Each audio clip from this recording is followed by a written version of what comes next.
Boa noite, amigos. Bem-vindos a esse canal de comunicação do Lar Espírita Assistencial Irmão Fabiano de Cristo, transmitido todas as tardes, nesse horário das 18 horas, que é aquele momento de que nós buscamos um aquietamento e uma reflexão sobre a nossa vida, nossas atividades, com a leitura de tópicos do Evangelho. E hoje nos é sugerido, do capítulo 24, Não ponhais a candeia debaixo do alqueire, o item 11 e 12, que fazem parte de uma afirmação dita por Jesus em uma de suas pregações, na qual ele afirma: não são os que gozam de saúde que precisam de médico. E essa frase foi dita por Jesus a um grupo de pessoas que o acompanhavam à mesa, talvez no almoço, no jantar, onde havia gente de várias espécies junto a Jesus e a seus discípulos.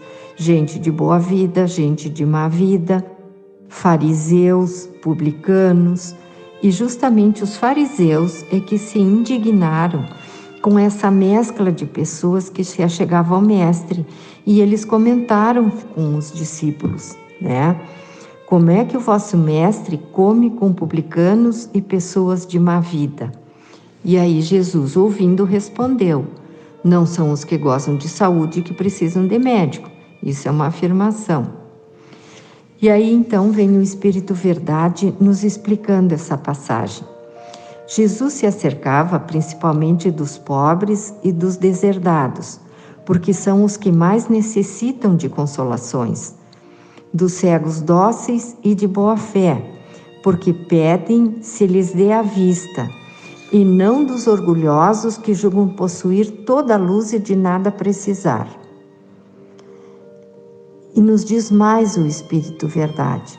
Essas palavras, como tantas outras, encontram no Espiritismo a aplicação que lhe cabe, principalmente quando nos referimos à mediunidade, que é uma faculdade concedida a todos nós, bons, maus, modestos, instruídos.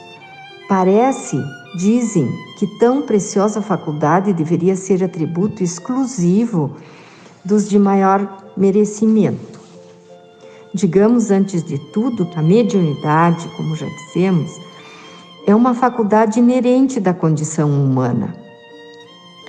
E aí o Espírito continua dizendo, Espírito Verdade: ora, nenhuma há de que o homem, por efeito do seu livre-arbítrio, não possa abusar.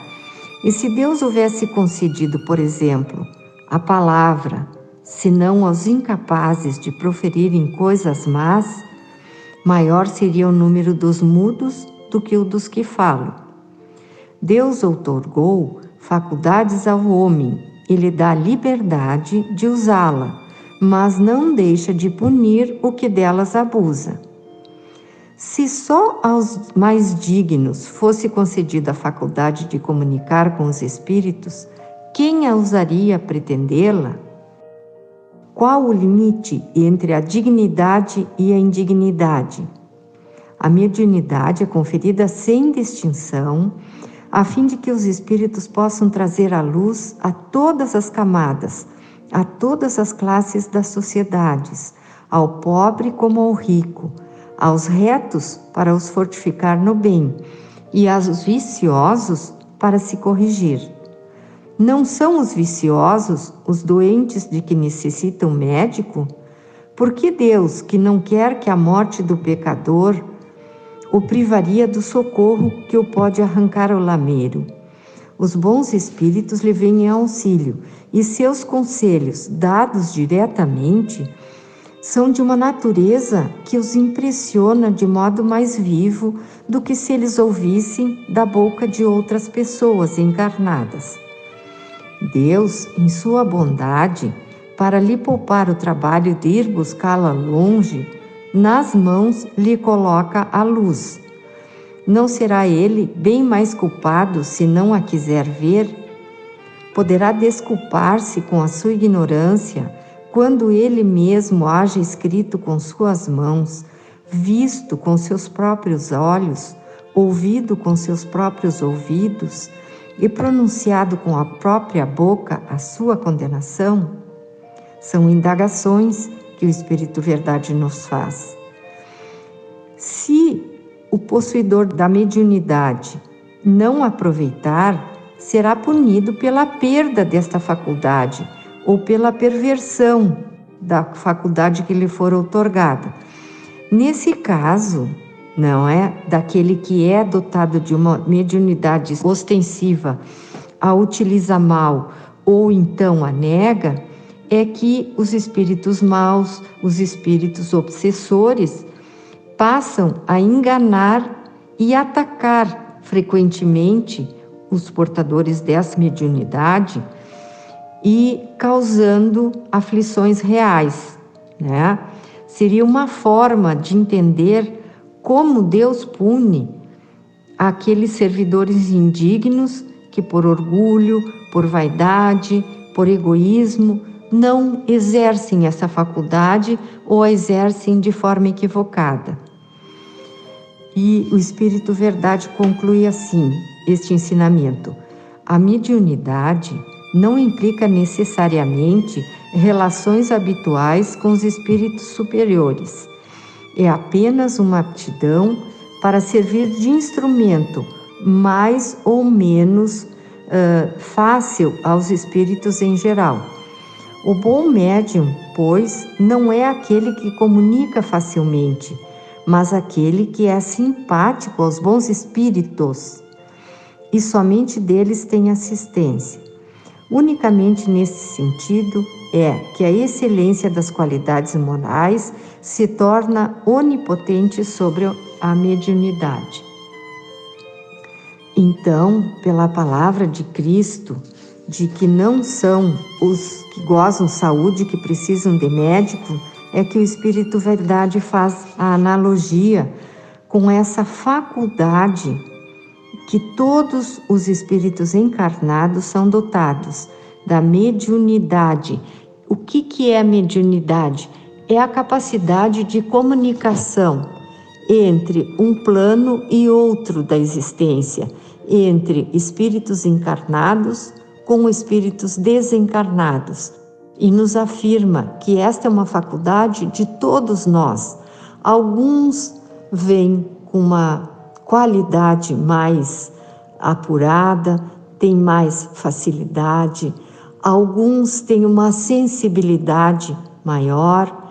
Isso independe de cultura, de conhecimento.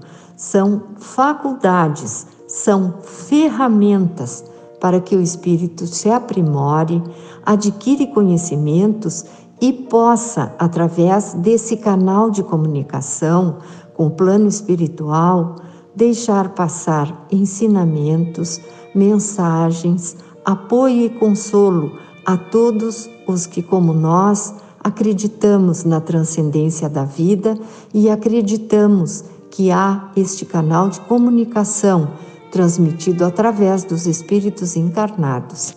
Então, fica-nos o convite para a leitura completa desse capítulo 24. Não ponhais a candeia debaixo do alqueire. O que significa isso? Que não se deve ligar a candeia, seria a luminária, a lamparina de antigamente, embaixo de um móvel. Por quê? Porque a luminária é acesa para distribuir a luz. Se você a colocar debaixo de um móvel, ela restringirá a luz. Essa é a analogia que se faz com os portadores de mediunidade, que somos todos nós. É um convite a, através dos ensinamentos de Jesus, nós procurarmos entender, estudar, compreender e aplicar esta faculdade tão valiosa. Fica-nos assim o convite para a leitura da obra evangélica.